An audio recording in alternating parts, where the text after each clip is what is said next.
How to quote a tweet on your Twitter. Hello everyone, in this tutorial video I will tell you how to do this. Just follow me in this video till the end. So first you should come and open your Twitter.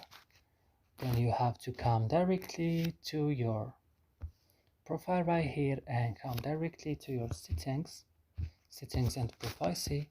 Should you have to just stay from here on your home page. And for example, you are scrolling, you like this, for example, if you have Champions Leagues, you will click here and click quote tweets, and then click, for example, maybe later click all up, for example, I don't know, click retweet. So that's it guys. When I come to my profile right now, I will find it like this, as you see. So that's it. I hope this video is helpful for you. Don't forget to like, subscribe in our channel, and see you in another video.